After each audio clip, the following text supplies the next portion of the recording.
Hello and welcome to the Potential Psychology Podcast. I'm your host, Ellen Jackson, and it's my mission to share the science of human behaviour in a practical, fun and inspiring way. In each podcast episode, I interview an expert from the fields of psychology, wellbeing, leadership, parenting or high performance.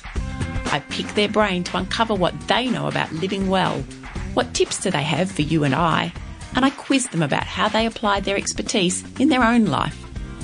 Join me as we discover simple, science-backed ways to live, learn, flourish, and fulfill your potential. Hello, it's episode 26 of the Potential Psychology Podcast. Welcome, everyone. It's Ellen Jackson here. I am your host. And before I tell you a little bit about what I've learned this week and also introduce our fabulous guest, I would like to say thank you to Naomi, who emailed me this week. Actually, she sent me a message via LinkedIn to say that she has been enjoying the podcast. She has been listening while she's been training for a marathon, which is just beyond my comprehension personally. But she has been listening. She said that she's found the episodes that we've done recently on sports and performance have been particularly helpful as she's run uphill and down dale in her many, many hours of preparation. So thank you to Naomi, and I hope the race went well. I hope you achieved your goals. And that leads me into what I'd like to talk about just briefly. And that is a theme that I noticed this week. And the theme for me, I don't know if you notice themes in things like I do, but I noticed themes. And the theme for me this week was that as a psychological concept called self-efficacy. Now, self-efficacy is essentially our belief in our ability to succeed, usually in a specific domain or a specific area. So I might have great self-efficacy around my ability to whip up dinner quickly when required, or I might have great self-efficacy in my ability to present in front of a group, something that I do a lot of, but it's domain specific. It doesn't necessarily mean that I have a belief in my ability to do everything. I certainly don't have great self-efficacy when it comes to running a marathon like Naomi has, but it has been a theme that's came up first as I was being interviewed by Jamin Fraser, who has a podcast called The Insecurity Project, and I was on the receiving end. I was his guest on the podcast, which was wonderful. We had a fabulous conversation, and I'll let you know when that's out on the airwaves. And we were talking about the notion of insecurity and the fact that in psychology, insecurity isn't so much a concept, certainly not in the sense of not feeling that you have a strong belief in yourself or having a kind of a negative appraisal of yourself or feeling insecure about who you are in the world, and how that isn't really a particular concept in psychology. We talk about self-esteem and self-concept and self-belief, and one of the components of that is this notion of self-efficacy, this belief in our ability to achieve our goals or to meet our challenges in a specific area of our life. So that was the first time it came up. Then it came up again a day or so later when I was at a professional development seminar looking at leadership coaching, and our presenter, Peter Zaris, who's an organisational psychologist, was talking about leaders and their capabilities in different areas, and how some, like everyone, because leaders in organisations are just humans too, will have high self-efficacy in some areas and perform really well, but may not perform as well in other areas of their role, perhaps pertaining to the people side of things or pertaining to results orientation, whatever it might be. And often that is because underlying that is this lack of self-efficacy, this lack of belief in their ability to achieve their goals or do what they need to do in that particular domain. And then it came up for me personally because I hit publish on ticket sales for my first ever public workshop. It's called Managing Your Mind and Your Day for Better Productivity, and it's pitched at solopreneurs, self-employed people like myself, and small business here in my hometown of Ballarat. And it is my first ever public workshop, and that's really terrifying because whilst I have self-efficacy in relation to my ability to present the content, I know I can do that. I'm comfortable with that. Putting yourself out there and saying to people, come and see me, that is an area where I don't have particular self-efficacy. That feels really, really uncomfortable. So I was very proud of myself for hitting go and putting that out there in the world. If you're in Ballarat and you'd like to attend, I'd love to see you there. But it feels uncomfortable just because of that low self-efficacy. And beautifully, it's come up in today's podcast episode as well. So let me introduce you to today's guest. We're turning our attention to kids, students, and young people for the next couple of episodes of the podcast. And today we're talking about helping our kids and young people to find a sense of hope and purpose. And I'm thrilled to introduce my guest, Rachel Colla. Rachel is the director of Merakai, an educational consultancy that helps schools and organisations lead the way in wellbeing and performance. She's a psychologist, consultant, speaker, facilitator, and mum. She's also a member of the teaching team at the Centre for Positive Psychology at the University of Melbourne at both the undergraduate and postgraduate levels. And she's passionate about helping us all to achieve optimal wellbeing and happiness in our lives in order to be better parents, friends, colleagues, and members of our community. Welcome, Rachel. Thanks so much, Ellen. Delighted to be here.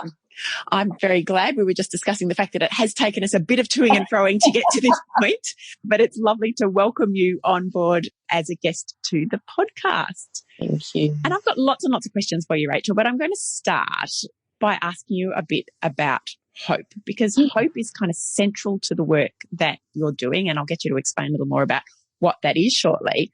But hope from a psychological point of view is more than just having a kind of optimistic idea for the future, isn't it? Absolutely. And Ellen, I often say that, hope is not that Pollyannaism, fingers crossed, I'm hoping that it's all going to be okay. From a psychological perspective, it's far more powerful than that. And, I think Rick Snyder probably explained it best when he said that we need to think about hope as being really, it's a dynamic motivation system. And so it's much more than that belief that things are going to work out. There's kind of two key components to it from a psychological perspective. So one of those is a sense that when we're moving towards our goals, we have a real strong sense of energy around that. And that's what he refers to as, our agentic thinking, if you like. So we believe that we've got the willpower to be able to push through towards our goals and to be able to overcome obstacles. And that's probably a well understood part of hope. But I think a less understood part is what he refers to as way power.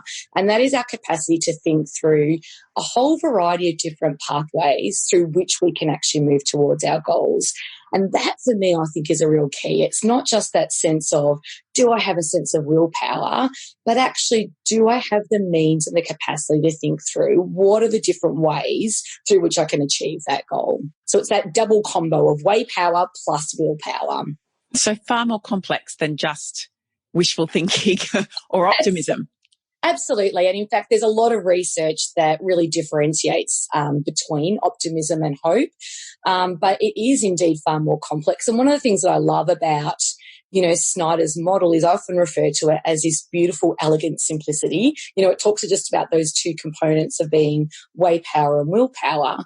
But actually, when we dive into the depth of what underpins that, there's some really amazing stuff that can enable us to get some fantastic outcomes. And that's really where my research is now diving into, is moving beyond just that sense of way power and willpower, but actually looking at another couple of powers that are really seeming to be key to this, which is a sense of why power or purpose, as well as a sense of who power. So being able to tap into that really important relational component. We know that we're not little individuals in silos, that we all exist within really important social systems. Okay, so because I'll drill down on some of that stuff in a moment, but before we do that, for our listeners, why is hope important?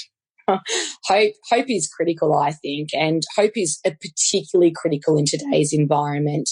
So one of the things that we know about hope is it really allows us to unlock our potential. And one of the ways that it does that is it enables us to tap into the things that are really important to us, but it also fuels our persistence. And that's really key to being able to move, as we say, beyond kind of that wishful optimism to really be able to move towards outcomes. And interestingly, Ellen, there's been amazing research that's actually just come out in the last, it's less than 12 months old now, that has really looked at the role of a whole variety of different traits and principles and ways of thinking that can help us become more resilient, and particularly more resilient in the face of uncertainty.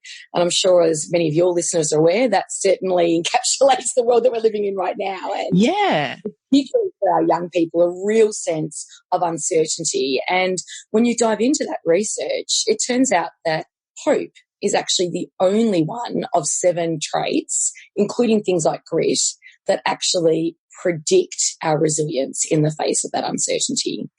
And so for me, when I look at, what our organisations are dealing with, what our young people are dealing with in terms of what the future's looking like, that makes hope really critical. Yeah, well, that's what I was about to ask you. You've just explained it for me. But, what is the role particularly for young people? Because that's part of a focus of our conversation today is, if there's a strong connection between, is it a capacity for hope? Is it a... Yeah, absolutely. Well, it's really interesting. So, and this is, I suppose, more from a research perspective, Ellen, so not always as relevant to all listeners in the audience, but some people consider hope to be, I guess, that latent capability that we can ignite. But some of the work that I'm now doing and drawing upon in a variety of different scholars is that it's really an incredible resource. And so it's a resource that we all possess, and it's about developing up that capability to look at how do we best ignite that in our young people. And some of the reasons I think that's so important is, from an education perspective, hope has got significant impact on educational outcomes.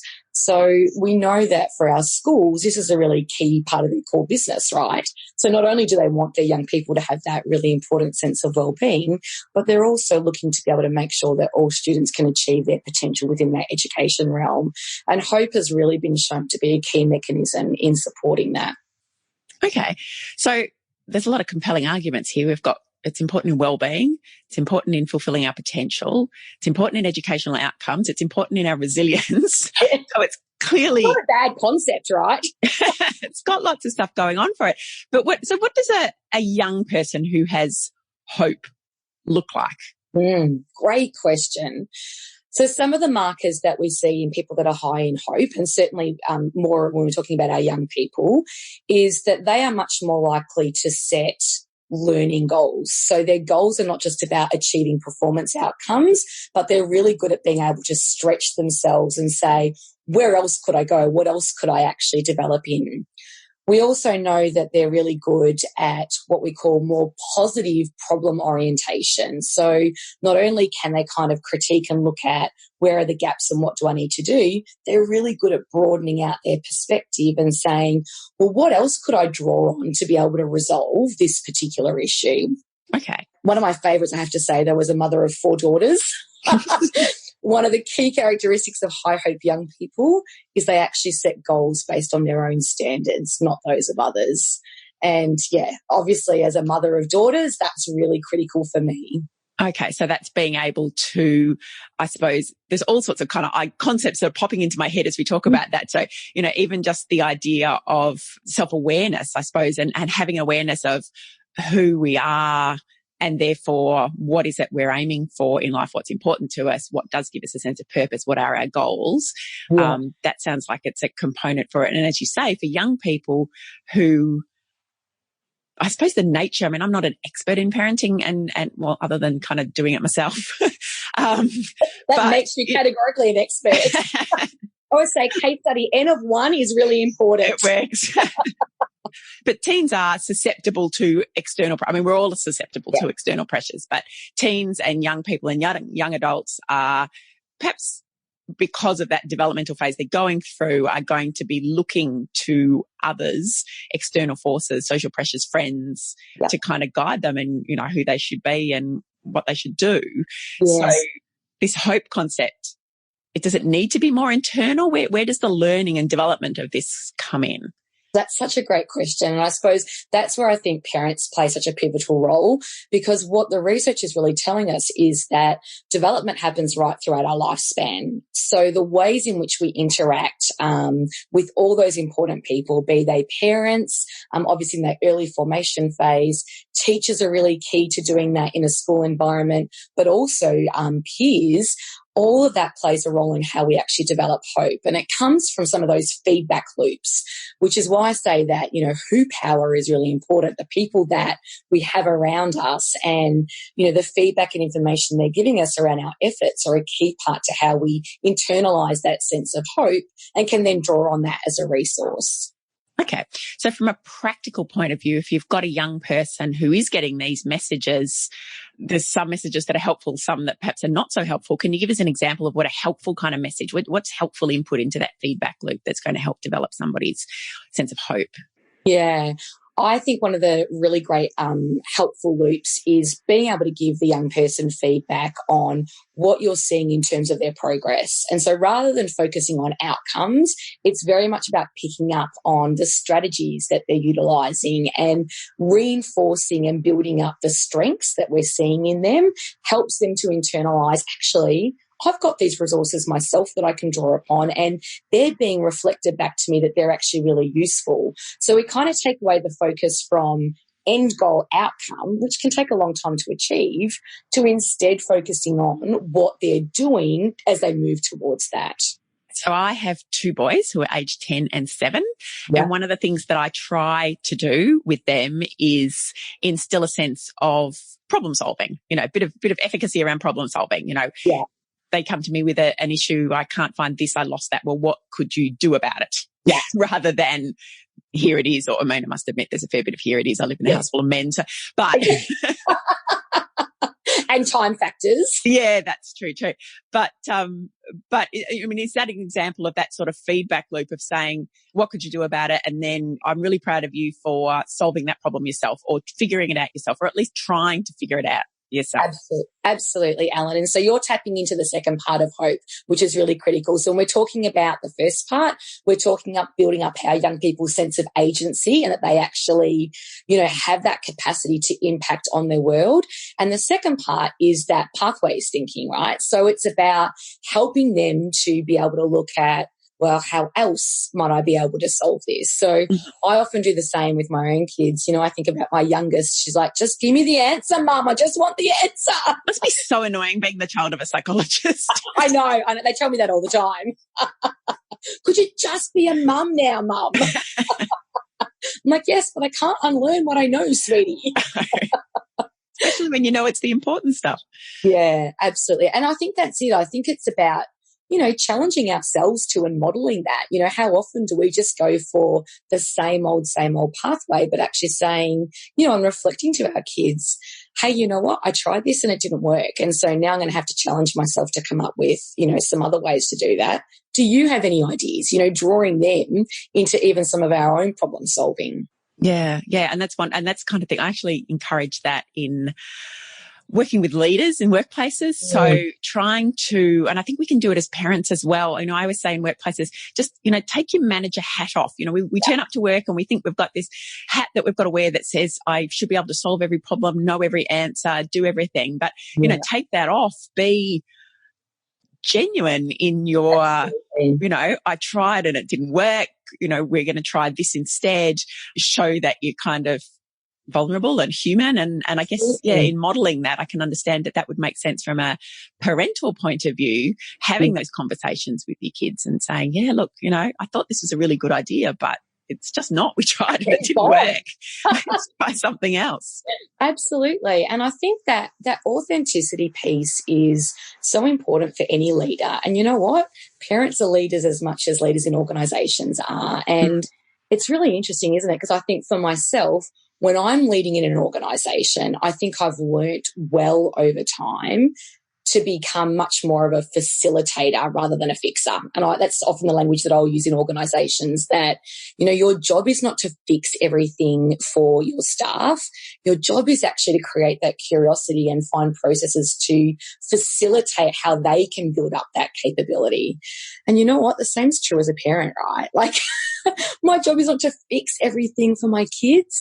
My job is to facilitate building them up to have that capability themselves. Yeah. And I have to say, I see the outcomes of that when it comes to my sports coaching. I've been lucky enough just to be up at the Victorian Junior State titles for netball over the weekend, and, building up a sense of capability and functionality for our athletes where the parents can't fix it for them. They're the only ones that are out there on court. That's critical to their success. Yeah, and they are. This is growth and development and opportunity for, and I can see where that taps into that resilience piece as well, that kind of knowing that I've tried something, it didn't work, but I know I can try something else. I can use my own resources, my brain, my experience to be able to come up with an alternative pathway and test that and see if that works. Yeah, absolutely. So that's a little bit about that way power or, pathways. How do we get to where it is we need to go? I'm intrigued about the agency side of it, that willpower, because I have I'd say perhaps a loose grasp of Rick Snyder's work and this piece, but I'm really interested, especially for our listeners who might be parents or coaches or teachers, to unpick what that looks like for kids and how we help them to develop that piece.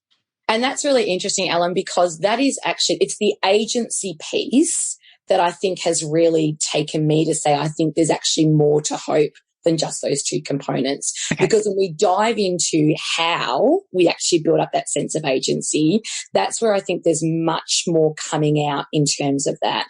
So agency is a sense of I can, if you like, that I've been able to see that what I do in the world has an influence, has an impact. And as a result, it creates that sense of energy that means that I'll keep pushing forward. And there's a variety of ways that develops. Some of that is through learning delayed gratification. Some of that is through, building up our sense of regulating our emotions, that when I'm feeling really stressed, I might just need a bit of to, refuel and then be able to come back. So there's a variety of really practical strategies that allows us to build that up over time. But one of the things that I've really started delving into is a key resource that's missing in that is a sense of purpose, because we know that when our goals are aligned to a sense of purpose, that actually creates a real fuel and energy in us to continue pushing through many of the obstacles. It's the why, isn't it? It's the why, absolutely. And that's why I've really started saying in my, expanded model of hope theory, why power is critical. It's not just, it's important to have goals that are of value, but that in and of itself creates a real resource. And so if we bring that back to our young people from a developmental perspective, that's what they're going through. Our young teenagers are going through, what on earth am I here for? Why do I matter? What is most important? And they're seeking that input from their environment, whether that's peers or teachers or sport or, some even their part-time work and volunteering that they're doing. That's where they're getting those feedback into what they enjoy, what lights them up. And that's some of the work that we're really trying to delve into more in the work that I'm doing. Okay, so that lights you up piece, that kind of why. And, we talk about this being perhaps difficult to attain for young people, but I know that it's also difficult to attain for quite a lot of, adults as well. It's not something we're taught to do. No, it certainly hasn't been. Maybe that's changing now. Maybe your work is going to kind of lead the pathway down to actually having these conversations with kids. Hopefully it is, because I know that can feel absent and therefore make things like goals and decision making about career or study path or where to live or what to do, are all sorts of the decisions that we make as adults. If we don't really have a strong sense of that purpose, where am I going and why, we're flying blind a little bit, aren't we? Absolutely. And it's often, I often say it's like being rudderless. We don't kind of have that keel or anchor that keeps us on track. And, if I think about, the environment that we're talking about now, what are the current statistics about how many roles our young people will have by the time they're, I think the last stat that I looked at was 14 different jobs before they're, 35. And that's the reality, is that, it's going to be a really complex environment that we're now trying to prepare our young people for. And part of what I've been doing in the work that I've been working with young people is saying, and you know what, if you're clear on what your overarching purpose is, you can then use that to define what is right in that, because it may look very squiggly in terms of the pathway to get to your goals. But if those things then align to what is most important to you, you're going to continue to get the benefits from all we know about that strong sense of well-being, that strong sense of meaning that can actually fuel us. Okay, so I'm going to ask the question that I'm sure is in everybody's minds as we listen to this. How do we develop a sense of purpose? How do we discover what our purpose is? Well, I actually like to say that we've got to get out of this sense that we've got to find our purpose, that somewhere it's out there and it's missing. And if I can just find it. Hunt it down. We could just hunt it down. And, for our listeners, I don't know if you're like me, I keep saying the blonder I get and the older I get, and whether the blonde's grey or not, who knows? The more I'm sure that my capacity to find things is diminishing. But I often use the analogy of trying to find your keys. So if we think that our keys are lost, think through what the processes we go through. It kind of heightens our sense of anxiety. Oh my gosh, I've got to get out the door. I can't find. We'll retrace our steps. I don't know about you, but I go to the fridge, look in the most random of places that I just look at my handbag over and over again, like they're going to mysteriously appear at some moment, even though they didn't all the other times I looked. Exactly. And they're the sorts of behaviours that we engage in when we think something is lost. And Laura King, I think, really said this beautifully a number of years ago. She said, we need to understand that everyone is born with purpose. Every single one of us, has that sense that we matter. Our job is to be able to clear away some of the fog that you can just allow that to rise to the surface. And so it's not about, going on this great searching mission, but rather I like to say it's a process of curiosity. Let's actually start to tune into what are we noticing in the environment, and what clues is that giving us to the things that we can actually bring to life. So there's a couple of things that I think are really important in terms of building up purpose. And to your point earlier around that's a really key issue for a number of people. We're seeing significant anxiety in our young people about where to next. Like, if I don't know what I want to do with my life and I'm in year 9 and I'm already being channeled down into having to decide on my, year 12 subjects, that creates that sense of anxiety. And that's part of what we need to be able to let go of and allow our young people to start discovering what are the things that are important to them. And so much of the research has shown us that instead of turning all of our intention or our attention rather inwards, that it's much more powerful to turn our attention outwards. That often we find our sense of purpose through contributing to other people and seeing the impact that it can actually have. And so a lot of the work that I'm now doing with young people is helping them to be experimenters, try things on, try applying, some of your strengths and talents into different areas where you're curious and you're interested. And then analyze it, kind of see how does that fit? Does it actually light you up or doesn't it? Yeah, that's wonderful. So it is a process. I talk a lot about with my clients, the process of testing and learning. Yeah. Trying something and then paying attention. Did it work? Didn't, this goes back to the stuff that I did in my master's at Sydney Uni in coaching psych. Yeah, absolutely. That model of, did it work? If so, do more of it. If it didn't, then let's have a look around and see what else we can try. Absolutely. And see if that works for us. So I love that concept. Just coming back to the point you made about purpose and the fact that, or this idea that rather than it being something we have to hunt for, it's something that's already within us. And through a process of perhaps paying attention and again, maybe that's self-awareness. So doing a bit of exploration through practical stuff, it doesn't, I think often when we think about self-awareness, we think about, kind of the navel gazing type. In your head, Yeah. I've just got to sit there and think, which clearly, if anxiety is playing a part in this is not going to help. It just makes it worse. Yeah. So using a practical approach to self-awareness, using, just experience, trying things, paying attention to how we feel in response to it.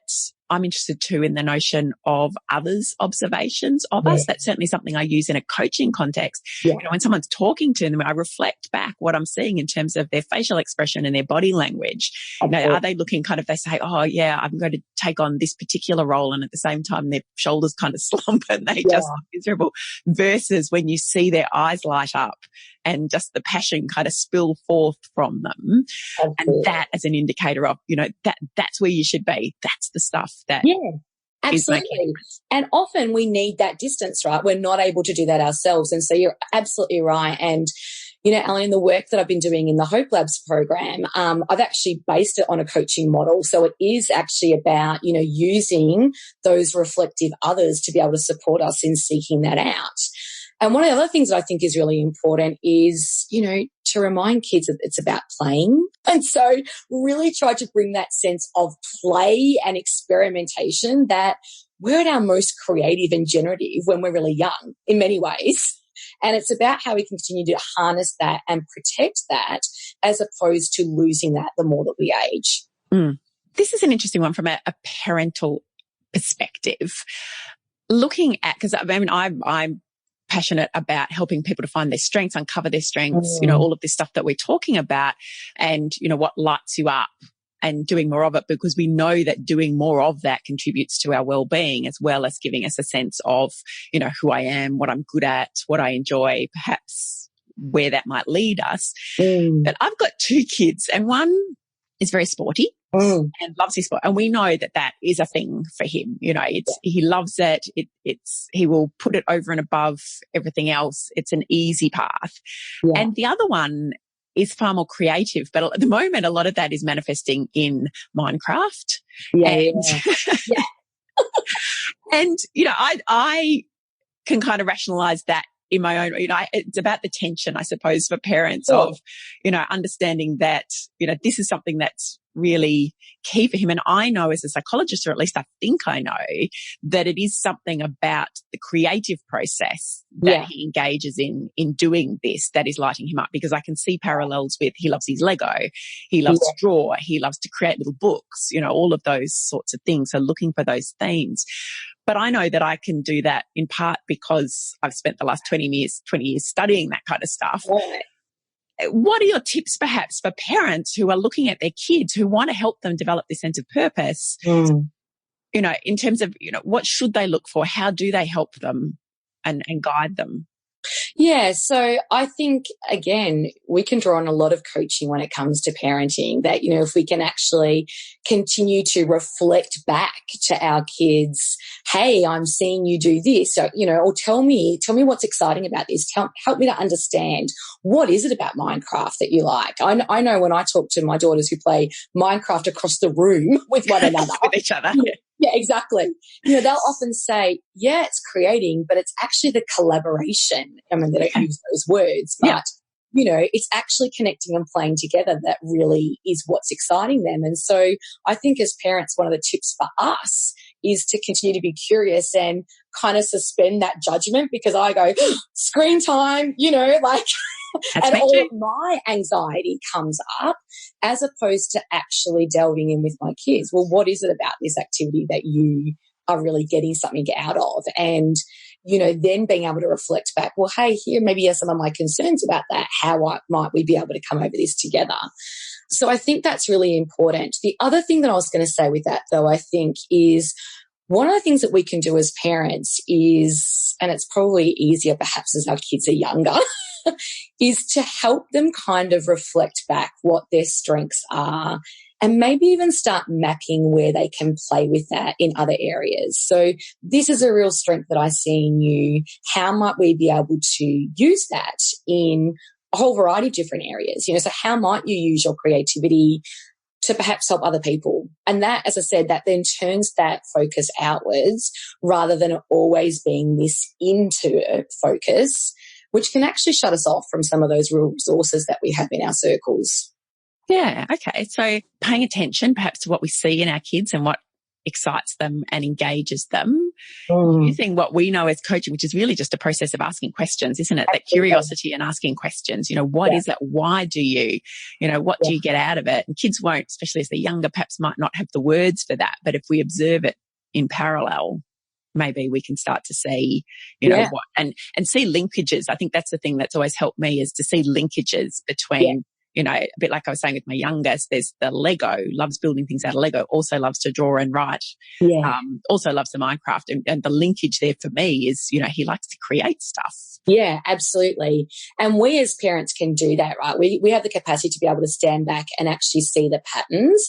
And I think, again, this is where we can be a really vital piece of the puzzle in terms of saying, hey, I've actually seen you do this really well as X, Y, and Z. So we're actually, giving that feedback to our young people around some of the patterns that we might be observing. Wonderful. Wonderful. Okay. I feel better about what I'm doing now. I'm creating a sense of purpose and instilling hope. So you mentioned the Hope Labs program, which is a program that you've developed. Can you tell us a bit more about it?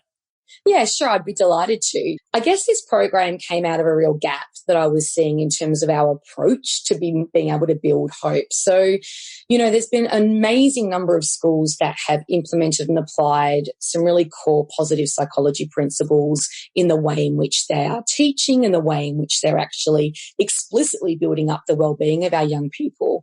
But when I started diving into what was available, it was really interesting that next to no one is actually tapping into hope as part of that. It's kind of this implicit conceptual piece, but it's not something that we're necessarily explicitly looking at how we can build. And I guess part of that came out of my actual master's program research, which was looking at what are some of the more sustainable ways that we can build these practices into schools so it doesn't just become another program. I think that I don't know if there's any teachers on the line, you'll be like me. We're so tired of programs. And there is just such demands on the curriculum already that I really wanted to be able to create an experience, if you like, or an approach that schools would then be able to take and apply in whatever way they wanted to. And so really it's a toolkit, if you like, of different approaches that schools can take on to build that into their ongoing pedagogy and build up their practices to enhance hope for their young people. So the way in which it's designed, as it stands right now, and this isn't its first iteration, so I'm always very open to the fact that, it's a bit like design thinking. I teach design thinking in the program, and so I always see this to be, the first prototype iteration that I'm sure will evolve over time.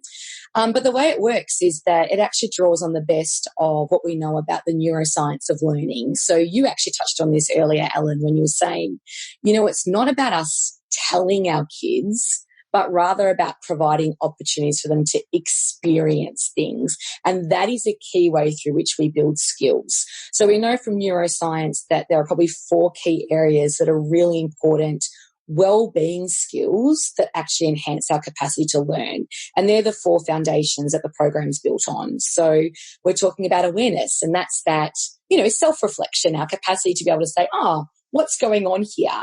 Or even to be able to hone our attention, which is a really important, that's kind of a first step to be able to do.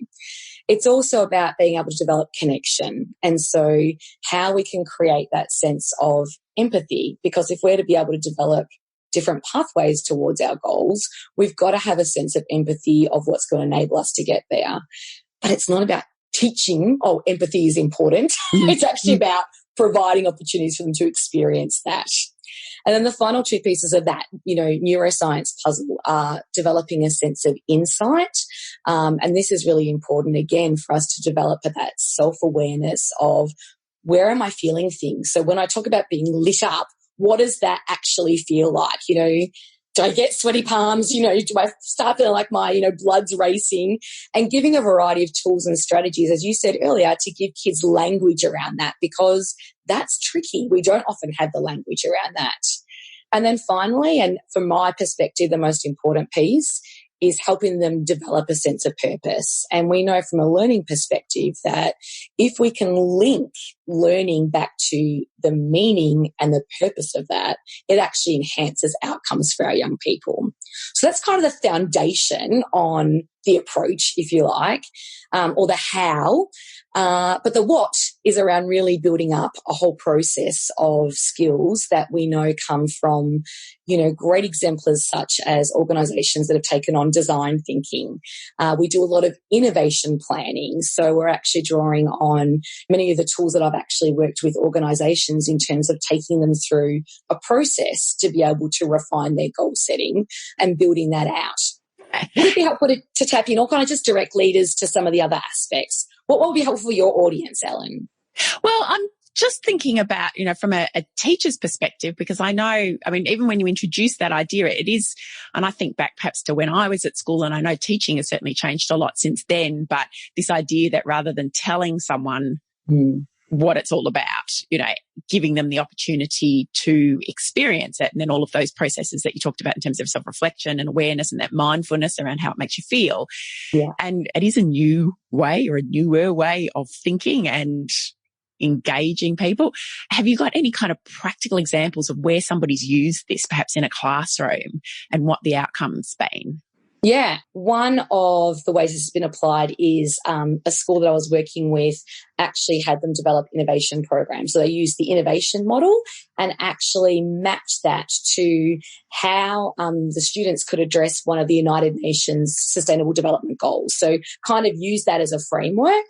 And what they did was actually look at, well, first of all, let's map out, and this is part of the toolkit of the Hope Labs program, let's actually have our kids go through a process of mapping out what their strengths are. So they actually go through that discovery process. Yep. Wonderful. Not just personally, but tapping into what others actually see as part of their strengths. So if you think about it in a workplace perspective, it's almost like 360-degree feedback, but in a really safe and secure kind of environment, if you like, to gather that. Looking also at what their talents are or their skills are, but then importantly looking at how they can map that to their interest areas. So using those SDG goals as a way of saying, well, what interests me? Like, what am I curious about? Am I curious about sustainability, and how might I be able to use my strengths and talents in the service of that particular goal? So they've then gone through the innovation model, which is actually Jason Clark's fantastic innovation model, to then build out that project. And they've followed on with subsequent lessons in design thinking, where they actually then take that project idea through an iterative process to really build out a core concept that gives them the experience of empathy and pathway thinking and creativity and divergent thinking and all of these core underlying processes that we know actually build up a sense of hope. But they're doing it in an experiential way, as opposed to teaching them pathway thinking is important. Yeah, and that's what I was just sort of thinking as you were describing, especially that second. There were two points, I suppose, that really came to mind when you were talking about that. The first was even giving kids the opportunity or the understanding around individual difference. The fact that, I might be really interested in if we're thinking about a project around something like the United Nations, for example, I might be really interested in the population facts and figures for, a task or whatever it is, or a country or the countries that we're looking at. But somebody else might be really interested in the culture of those countries, and somebody else might be really interested in the geography. I'm trying to think at my 10-year-old's level, so maybe a grade 4 type project.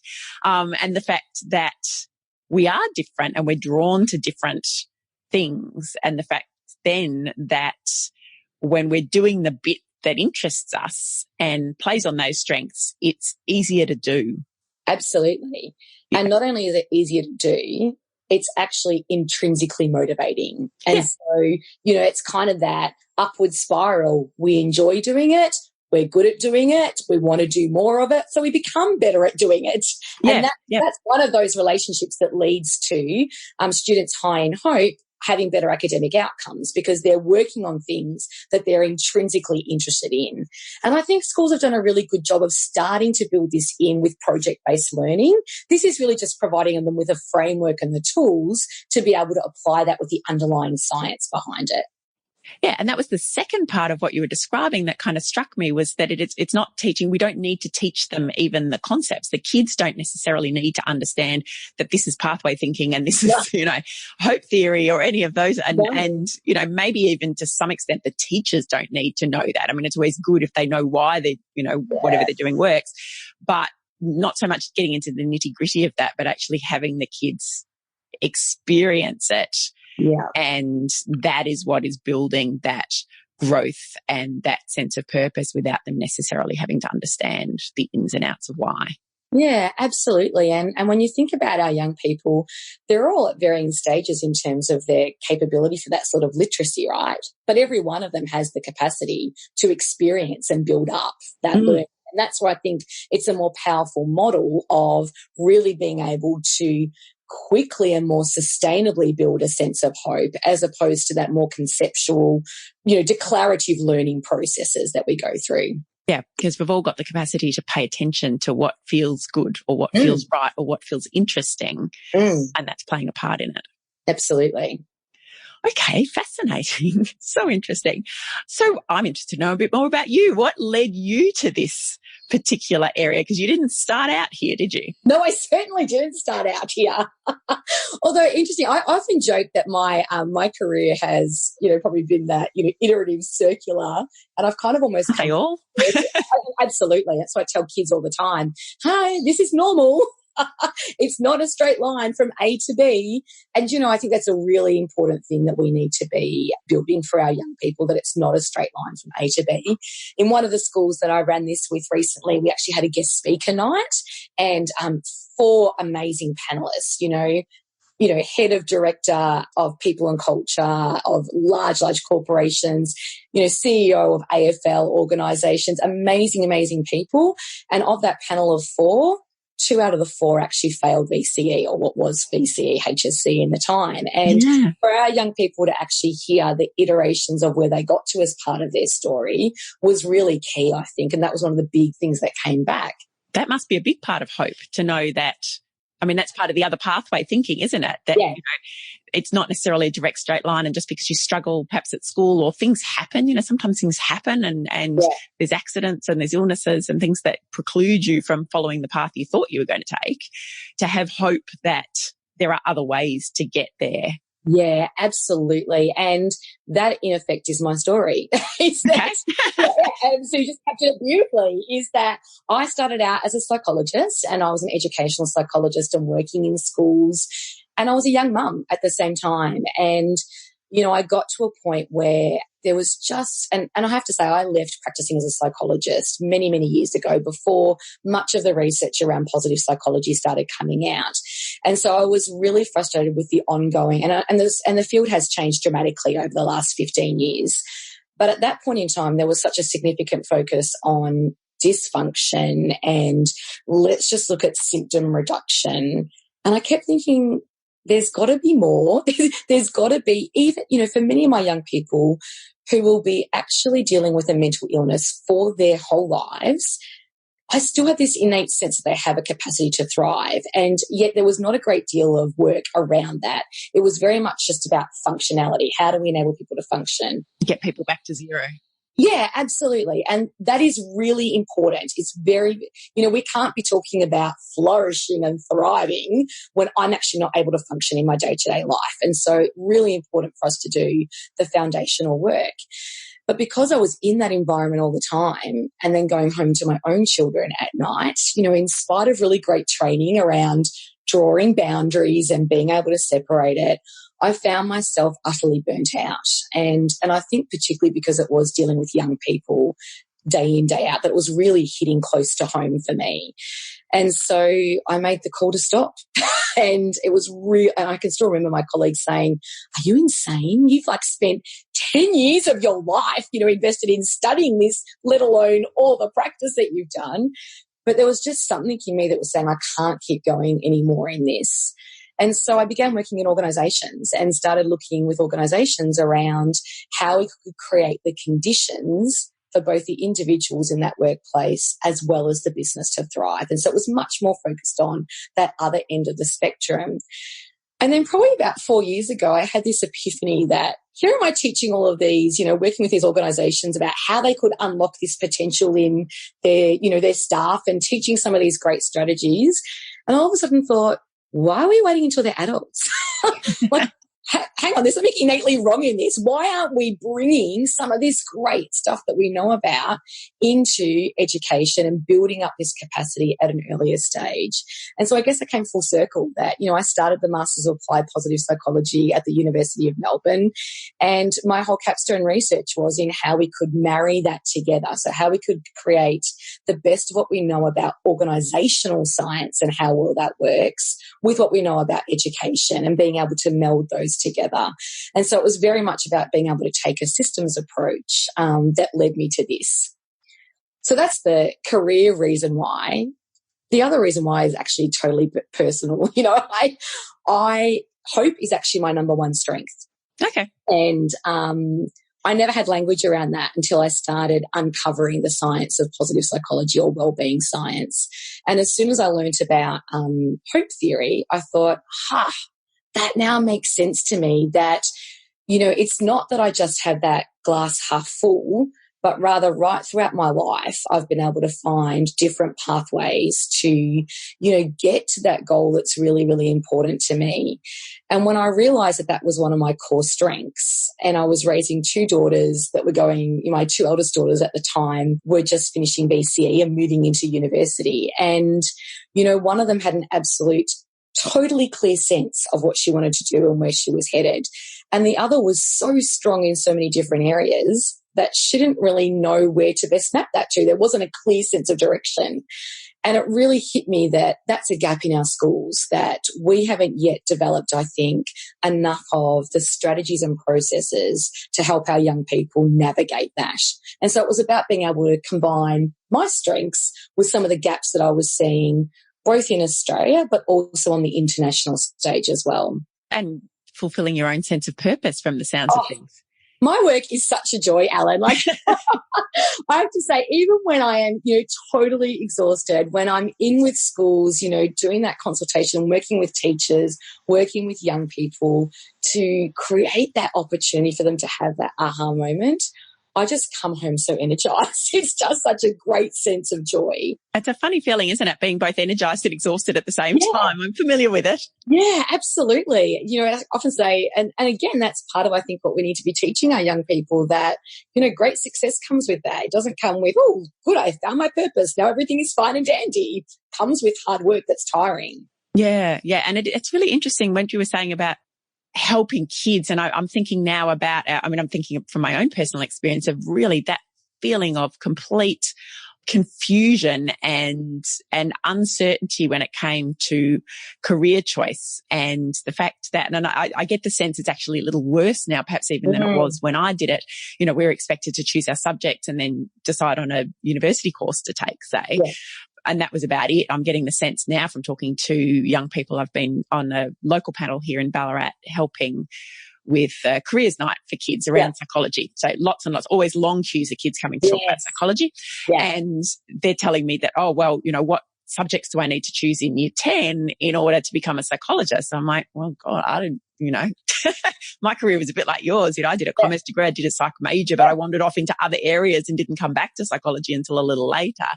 So there's this pressure to make these decisions early on, and that feeling, because for me, I had a bit like you're describing with your second daughter, I was academically pretty capable, but I didn't have any particularly clear interests that I knew of. I'd never had anyone really talk to me. I was fortunate because my family did talk about strengths and abilities and what we enjoyed.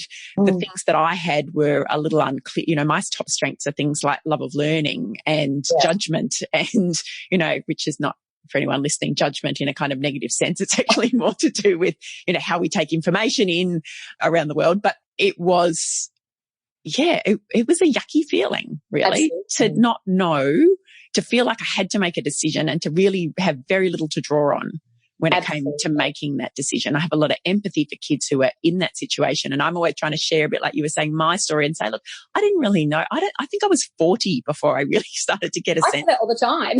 of what I wanted to do. And that's okay.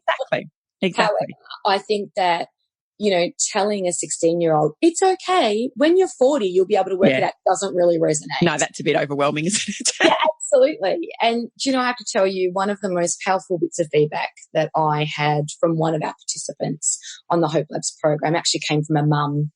And she said to me at the end of this session, she goes, I'm blown away. She said, my daughter came into this whole process so overwhelmed by no sense of what she wanted to do and a real sense of anxiety about that. And she said within 2 weeks of being part of this, she was able to put that to the side and trust the process, like trust that this would actually be a bit of a discovery journey that she would be on. She said, now that it's finished, she says, this kid has got an absolute sense of what her purpose is, and therefore she can suspend that judgment that will actually work out. And so for her, it's not the anchor that, someday it'll all be okay because Rachel said she worked it out when she was 40. I just have to wait. Exactly. But rather she's got that sense of, this is a core coherent part of who I am. And the rest of the stuff I can work and map to that. But if I know who I am, that's my rudder. Yeah. I mean, and I can relate to that because it's something that I did discover perhaps perhaps it was always there to some extent, but, it's grown and developed over time. But to be able to have that as a 16-year-old or 18-year-old, that's an amazing gift to be able to give people. So I'm so excited that you're doing this work, that programs like the Hope Labs exist and will hopefully thrive and flourish. Thank you, Ellen. Rachel, for people who'd like to find out more, where would you send them? That's a great question. So probably the simplest way to connect with me, please do feel free to get in contact, and you can do that through my website is one option. I think, Ellen, you were going to pop up details in the show notes. I will, yep. But it's merakai.com.au. The spelling's a bit unique, so it's Merakai, for those who are listening, .com.au. So that's one option to be able to get in contact. In terms of where I often publish, it's a lot more on Twitter. So I've been privileged enough to be speaking, all around Australia and on the world stage, and being able to draw on some of those insights. So it's a great way of being able to connect is on Twitter, but also LinkedIn is another really great platform for me to connect with people as well. Okay. Fabulous. And I will put all of those in the show notes so that people can contact you directly if they want to. You've mentioned a number of different scholars in the area, and I will pop the details for those in the show notes as well. Absolutely. Are there any other are there books or websites or any other sources of information that are perhaps less academic? I know I'm always trying to refer people to things that, even with years of experience, I find academic papers pretty difficult to slog my way through. Something a little more accessible, perhaps. Yeah, absolutely. So one of the things, and this will be really appropriate for teachers, but also for parents as well. I am part of a team that works on the positive psychology program, which is a whole range of resources for teachers, coaches, parents, etc., which effectively translates the academic science into tools and strategies. So there's a number of resources that are available on there, just on their website for free of charge. But you can also purchase a subscription to get access to a whole range of different tools to support in that area as well. I have to say one of my favourite websites has actually recently been taken down, which is a real disappointment. So Dr. Shane Lopez's Hope Monger site was a fantastic resource, very, very accessible. However, I would highly recommend his book, and it's called Hope Matters, which is a really tangible, easy, digestible way of understanding the power that hope has and really explicit strategies that we can apply it. So it kind of takes the science and translates it in a really meaningful way for us lay audience. Perfect. Yes. And I think, we all consider ourselves to be a layperson when it comes to reading these sorts of things. It's so much easier if it's written for a non-academic audience. We can all conquer those things. So I will pop a link to Hope Matters by Shane Lopez in the show notes. The Positive Psychology Program, I actually am one of their subscribers to that. I use the resources there all the time. So I'll certainly in fact, I think I might already have a link on my website to that, but I'll direct people from your episode page. And look, there are so many other things I feel like I could talk to you about, Rachel. We could go on and on, but in the interest of everybody's time, yours included, we'll finish up here and hopefully have you on again sometime to discuss some of the more of the ins and outs of, hope and purpose and kids and students. I didn't even get a chance to ask you about your work with students at the university level, and there's a lot more to cover off. So perhaps another day.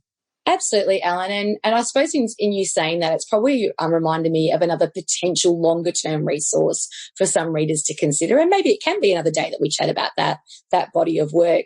But the University of Melbourne, in addition to their, more in-depth programs that go into this information, for those that are looking for shorter bursts, they have a couple of really great professional certificates that we run out of the Centre for Positive Psychology. And that really gives people an insight into how this can be particularly applied in an education setting as well as in an organisation setting. So if there's any teachers or those in an organisational setting listening in today, it would be worth perhaps having a look at those to see whether they might be of short interest to you.